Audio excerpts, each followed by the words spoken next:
Good afternoon. My name is Paul Anderson. I served in the United States Marine Corps from 2004 to 2008. I want to go ahead and thank you for coming out and listening to everyone, and apologize at the same time. My vocabulary is just as short, or if not shorter than my attention span, so I'm going to try to make this as quick as possible. It took me some time to actually think of something to say, in front of people, and I was looking everywhere for something to speak out about, and I found it in the glove box of my Mustang one day, and on the top it says warning notice, and Thomasboro Police Department in Thomasboro, Illinois, and it has on here improper lane usage. Now, some of you are thinking, oh gosh, you got a traffic warning. The only thing is, I don't remember getting this. I don't remember the date I got it, which was August 14, 2008. I don't remember anything that happened that week. And all I know is I managed to scare my friends and family to the point where a lot of them won't come back to my house or even return my phone calls. And that's why I prepared the speech 11 p.m. on a Friday night. It all starts with Xanax. I'm not sure if too many of you are familiar with it, but it's the miracle drug overprescribed by a psychiatrist since 1981. It's used to treat anxiety and panic attacks, and it's extremely addictive and real easy to get over the internet. My first encounter with Xanax started in early 2008. I was taking 0.25 milligram pills from a private psychiatrist in North Carolina. My anxiety before Xanax was almost to the point where I would have a hard time leaving my house in order to report for duty the next morning. Xanax made me calm enough to function as a normal human being and as a United States Marine. I was aware of the possibility for addiction even before I took it, because I did some research, but having known that, I took it as sparingly as possible. Let's fast forward to August.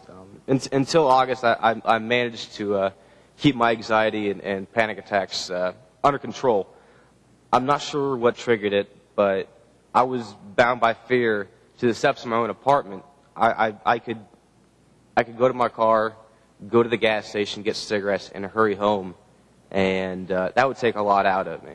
So I just stayed indoors.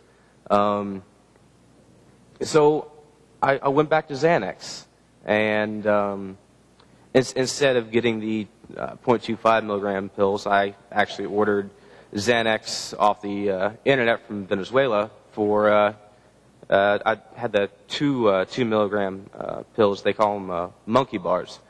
That's 8 times the original dosage, what I was prescribed in early 2008. Before I had a hard time getting outside of my apartment, and after that, I felt like walking down the street in front of the bars with nothing but my cowboy boots on, and it was awesome. I absolutely loved it. But things turned sour after that.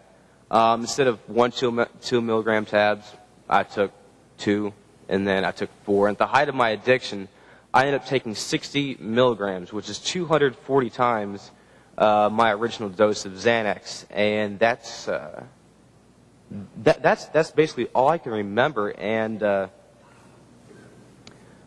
I managed to destroy just about every relationship I had with friends and family, and I had absolutely no recollections of my actions.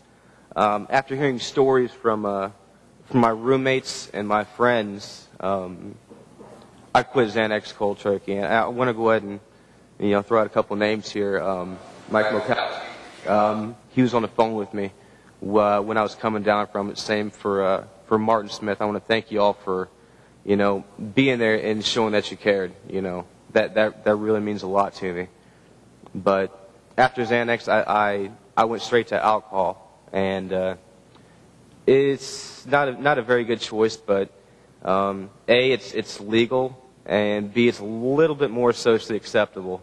I had literally forced myself out of the apartment when I was off of Xanax, and the only way I could really be comfortable around a crowd was to get absolutely hammered. The more I drank, the more comfortable I felt around a large crowd. And that leads to a whole bunch of more destructive habits, fighting, drunk driving, liver failure, what have you. This is not how to deal with PTSD. Stubbornness, getting the runaround from the VA, and 22 college credit hours in one semester don't help these situations either. By the grace of God, my dad has extremely good health care, and since I'm a student, I'm able to be put on that plan, and I'm now seeing a psychologist under their health care, which I'm extremely thankful for. In closing, I want to tell everyone here that I'm not suffering from PTSD. I'm living with it, and I'll have spurts of hypervigilance, and I'll get an anxiety attack once in a while. But with the support of friends and family, anyone here can work through this. And I want to go ahead and say right now, if anyone knows a fellow veteran who's exhibiting the smallest signs of having PTSD, whether you know the answers or not, sit down and talk to them, ask them they're all right. Look for the answers. So that's all I have to say. I appreciate your time. Thank you.